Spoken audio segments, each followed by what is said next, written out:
ഹദീസുകൾക്ക് വ്യാഖ്യാന ഗ്രന്ഥങ്ങളുണ്ട്. ഒട്ടുമിക്ക ഹദീസ് ഗ്രന്ഥങ്ങൾക്കും വ്യാഖ്യാന ഗ്രന്ഥങ്ങളുണ്ട്. ഇനി ഒരു കിതാബ് വ്യാഖ്യാന ഗ്രന്ഥം ഇല്ലെങ്കിലും ആ കിതാബിൽ ഹദീസ് മറ്റൊരു മിക്കവാറും ഉണ്ടാവും. ഇപ്പൊ തിർമിദി വന്നൊരു ഹദീസ് തിർമിദി മാത്രമാവില്ലല്ലോ.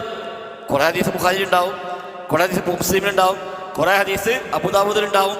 അപ്പൊ ഈ ഹദീസിന് വ്യാഖ്യാനം എന്തായാലും കിട്ടും. ഹദീസ് വ്യാഖ്യാനങ്ങൾ രചിച്ച പണ്ഡിതന്മാരുടെ കിതാബുകളിൽ ഒരുപക്ഷെ ജാമിഉ തിർമിദിക്ക് അതേപോലെ വ്യാഖ്യാനം തിർമിദിക്കുണ്ട്. എന്നാൽ എല്ലാത്തിനും അതേപോലെ വിശദീകരണ ഗ്രന്ഥം ഉണ്ടാകണമെന്നില്ല. എന്നാൽ അതിൽ വന്ന എല്ലാ ഹദീസുകൾക്കും വിശദീകരണം തീർച്ചയായും കിട്ടും. അതാണ് ഉള്ളത്.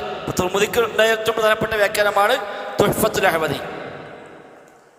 തുഹ്ഫത്തുൽ അഹ്വദി ബിശറഹി ജാമിഉ തിർമിദി. തുഹ്ഫത്തുൽ അഹ്വദി ബിശറഹി ജാമിഉ തിർമിദി. ലോകപ്രസിദ്ധമായ തിർമിദിയുടെ വ്യാഖ്യാനങ്ങളിൽ ഏറ്റവും മുമ്പിൽ നിൽക്കുന്ന വ്യാഖ്യാന ഗ്രന്ഥമാണ് തുഹ്ഫത്തുൽ അഹ്വദി. നമുക്ക് അഭിമാനിക്കാം, ഇന്ത്യക്കാരനാണ് അത് എഴുതിയത്.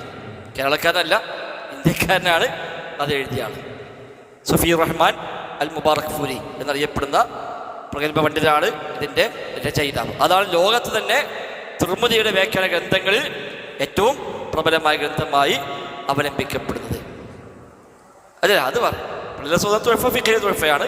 അത് ഇബ്നു ഹജർ ഹൈതമിയുടെ തുഹ്ഫ. അത് നബി ഇമാമിൻ്റെ മിൻഹാജിനുള്ള വ്യാഖ്യാനമായി പിൽക്കാലത്ത് എഴുതപ്പെട്ടതാണ്. അത് ഫിഖ്ഹിലെ ഷാഫി ഫിഖ്ഹിലെ തുഹ്ഫയാണ്. ഇത് തുഹ്ഫത്തുൽ അഹ്വദി.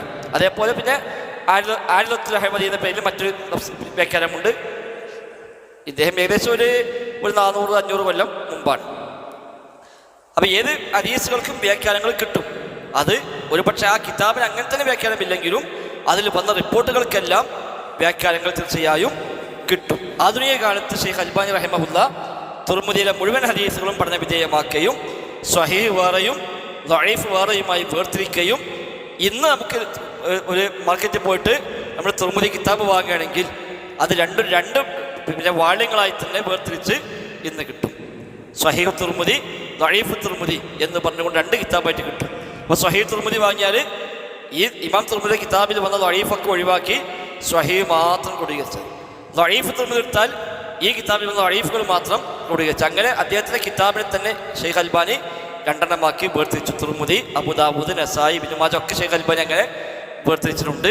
അത് വെറുതെ പറഞ്ഞു പോകല്ല. അത് എന്തുകൊണ്ട് ദഈഫ്, അത് എവിടെ ഉള്ളത്? ഞാൻ തന്നെ ഒരു പണ്ഡിതൻ ദഈഫ് എന്ന് പറഞ്ഞു, മറ്റൊരു സ്വഹീഹ് എന്ന് പറഞ്ഞു. അതിന് പ്രാമുഖ്യം ഏതാണ്?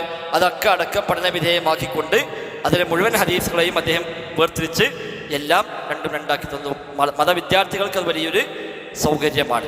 നമുക്ക് അതിൻ്റെ സനതും കാര്യം വർദ്ധിപ്പിക്കേണ്ട ആവശ്യമില്ല. ഇത് നോക്കിയപ്പോൾ ഷെയ്ഖ് അൽബാനി അത് എതിരെ കൊണ്ട് നോക്കിയത് തന്നെ സാധാരണഗതിയിൽ നമുക്ക് പെട്ടെന്ന് ഒരു വിശ്വാസയോഗ്യമായി സ്വീകരിക്കാവുന്ന ഒന്ന്. പിന്നെ അദ്ദേഹം പറഞ്ഞതിൽ തെറ്റിക്കണമെന്ന് നോക്കാനുള്ളൂ. അദ്ദേഹം മനുഷ്യനാണല്ലോ. അദ്ദേഹം പറഞ്ഞു വെച്ചത് എവിടെയെങ്കിലും അബദ്ധം പറ്റിയിട്ടുണ്ടോ എന്ന് മാത്രം നോക്കിയാൽ മതി. അതും ലോകത്ത് പഠന വിധേയമാക്കിയിട്ടുണ്ട്. ഷെയ്ഖ് അൽബാനി ശിഷ്യന്മാരും അല്ലാത്തവരുമൊക്കെ ചില സ്ഥലത്ത് പറഞ്ഞിട്ടുണ്ട്. ഷെയ്ഖ് അൽബാനി തന്നെയും ചില ഹദീസുകൾ പിന്നീട് കുറച്ച് കൂടെ മുന്നോട്ട് പോയി കുറേ കാലം പിന്നെയും പഠിച്ചു വന്നപ്പോൾ ഞാൻ നേരത്തെ ഈ ഹദീസ് പറ്റി ഇങ്ങനെ പറഞ്ഞിരുന്നു, എന്നാൽ അതല്ല വസ്തുത, എനിക്ക് പിന്നീട് ഞാൻ എൻ്റെ കിതാബ് ഇങ്ങനെ കണ്ടു എന്ന് പറഞ്ഞുകൊണ്ട് ഷെയ്ഖ് അൽബാനി കുറച്ച് ഹദീസുകൾ അങ്ങനെ അദ്ദേഹം പിന്നീട് മാറ്റി പറഞ്ഞിട്ടുണ്ട്.